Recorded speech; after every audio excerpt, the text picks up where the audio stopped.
Hello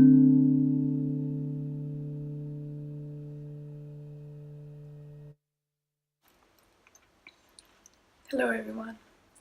To be or not to be, or rather to breathe or not to breathe correctly, that is the question. The answer is yeah, we want to breathe correctly. In this video, we learn the basics of pranayama practice. The video is dense with terminology, and that is necessary. Once you know, you know. The first act of a living soul is an inhalation, and the last is an exhalation. It is so important that by our infinite stupidity, if we forget to breathe, our physiology knocks us out to resume the breath. Pranayama is the science of breath.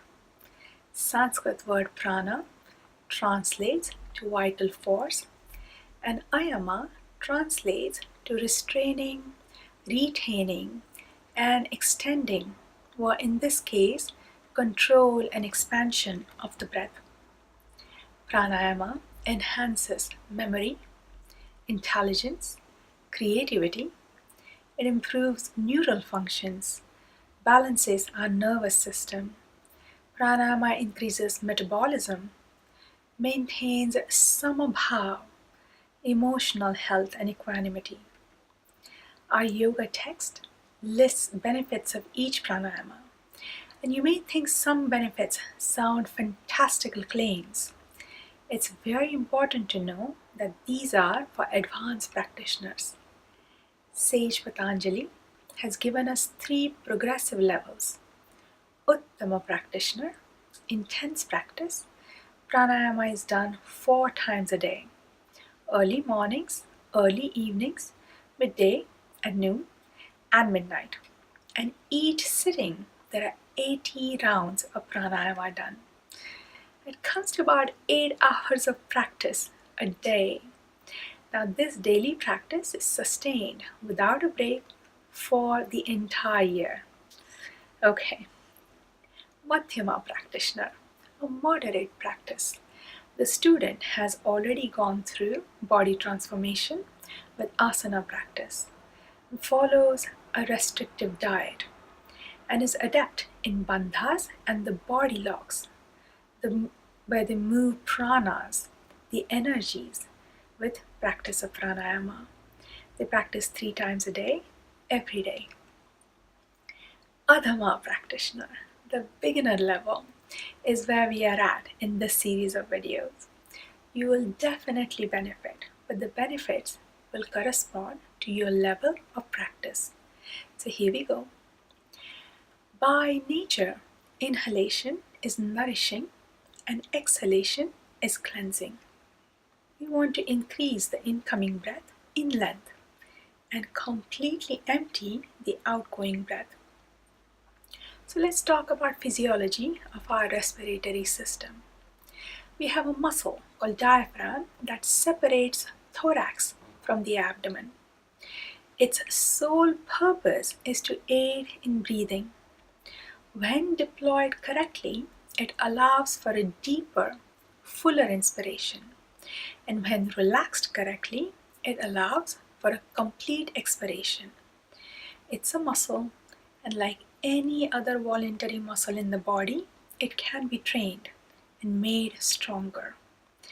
When we inhale, the abdominal cavity should protrude slightly to make room for the expansion of the lower lungs. And when we exhale, the abdominals should flatten slightly towards the spine. Observe the babies. They breathe correctly. Somewhere when we are growing up, we mess this up and invariably suck the abdomen in when inhaling. That impedes the correct deployment of the diaphragm. During our normal breath, we do not want excessive nasal friction. We want to bypass the nasal suction of the air and operate from diaphragmatic and abdominal muscles. Let's take a few breaths. Close your eyes, take a deep intake of a breath, and observe where the expansion is. Is it just your upper chest, The full breath should fill up every cell of your lungs. Now exhale slowly. Let the breath empty out completely till there is no air left in your lungs. Was there a teeny tiny gap between the inhalation and exhalation and before you took the next breath in? This transition, the gap, is called sandhya. We want to minimize it and make the inhale and exhale smooth without the distinct gap between them. Our goal is to breathe slow, dirgha, and subtle, sukshma. So we observe every breath in the waking hours mindfully till this becomes a second nature. Just this awareness of the quality, the strength, and the length of your breath will start to make a difference and is a preparation for pranayama techniques. Now let's get familiar with terminology in Sanskrit. Breath is categorized in 3 parts.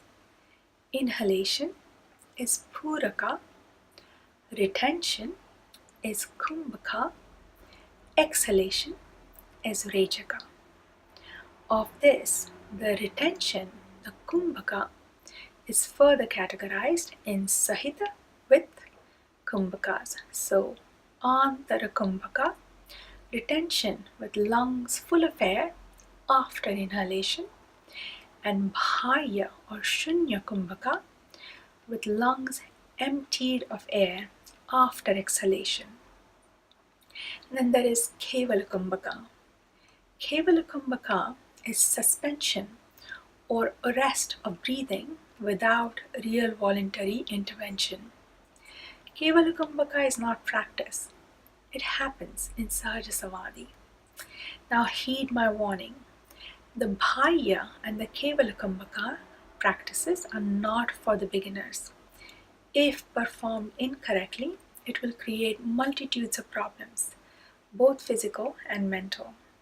The beginner practitioner, those of you who do not have an access to an experienced yoga teacher, should not practice bhaya kumbhaka or attempt kevala kumbhaka.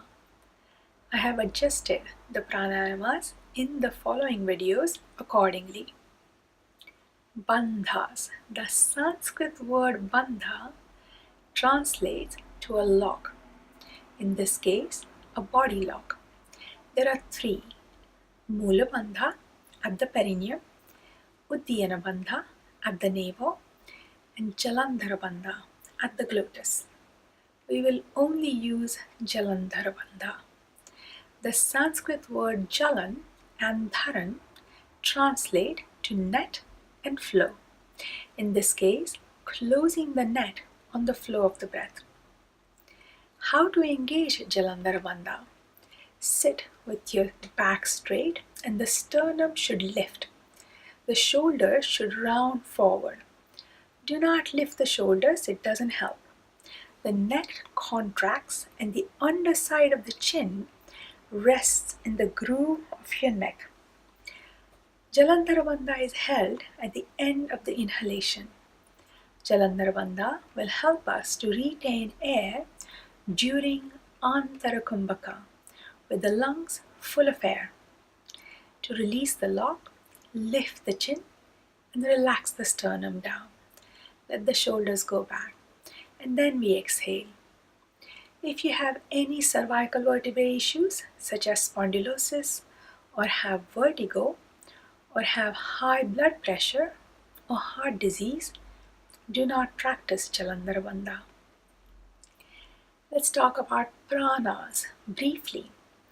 The Sanskrit word prana translates to energies. There are 5 main energies in the body called prana, apana, udana, vyana, and samana. During the pranayama practice, with the help of bandhas, an advanced practitioner is able to move these energies. It is an extensive topic and we are skimming through it. it's beyond the scope here. Now, all pranayamas start with the puraka, an intake of a breath.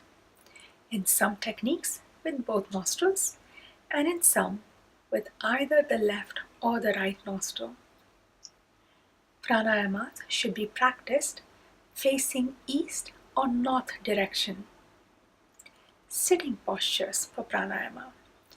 Now, some pranayamas can be practiced in movement when you're doing hatha yoga or walking around, or even in supine posture. It is generally recommended that pranayama should be practiced in a cross-legged sitting position. The correct posture is indispensable requisite for the successful practice of pranayama. Your chest, neck and head should be all in vertical line. One should not lean to left or right, and one should not allow for the chest to cave in. The asana practice, the physical poses, open the hips and train the spine to be straight, which helps to sit in cross-legged positions on the floor. One may find sitting positions such as Padmasana, lotus pose, or even Sukhasana, the easy pose, uncomfortable. Practice these asanas. In course of time, you will find ease in the traditional sitting poses. If you are new to pranayama, it's okay if you wish to sit in the chair. Sit at the very back with your spine supported and straight, and then cross your legs at the ankles. Sanskrit words mrigi mudra translate to a deer seal, a hand seal that resembles a deer. The mrigi mudra variation is held with the right hand for pranayama. So we extend all fingers and then fold the index and the middle finger, allowing the tips of these fingers to rest on the palm. The extended thumb coordinates with the right nostril. The extended ring and the little finger coordinate with the left nostril. We are now going to talk about nostril sealing and valving. During some pranayamas, we choose to use only one nostril for the in and out breath. Now, this requires stopping and opening of the airflow of the chosen nostril. The stoppage is easy. We simply seal the nostril, and when we open the nostril to allow the flow, it's important that we don't leave the nostril completely open. Instead, with the decided finger, we press in towards the septum. This narrows the channel, and this encourages air friction, and it stimulates the nerves better. This is called sealing of one nostril and valving of the other. So I'll show you very quickly. So this is fully blocked, and this is valve. Can you see that? So same with this. This is blocked, and this here is valved. Now, time to practice. For the beginners, preferred time to practice is in the morning, after your ablutions, with emptied bladder and bowels. Apart from the quietude and the cleaner air, we are also on empty stomach, which is a mandatory requirement for pranayama practice. Failing that, if you wish to practice during the day or before bedtime, then make sure that you have not had any food for minimum of 4 hours prior to. Equally important is to not practice when you're hungry. Practice discipline makes a happy habit. You want to sit at the same time, same place every day to build the practice. Avoid too loud or smelly places. Choose a well-ventilated room. Now, how many times do we do pranayamas? This is called Sankhya. There are some pranayamas like Brahmari or Nadi Shodhan. You can do as many rounds of it as you like, even from the very beginning. Some pranayamas like Kapalabhati or Bhastrika, you will need to build up the strength gradually. So in the beginning, do as many as you can, and then build up the practice to 12, and then in multiples of 12. You'll hear me call the breath rate a matra. The Sanskrit word matra translates to a measurement or a unit.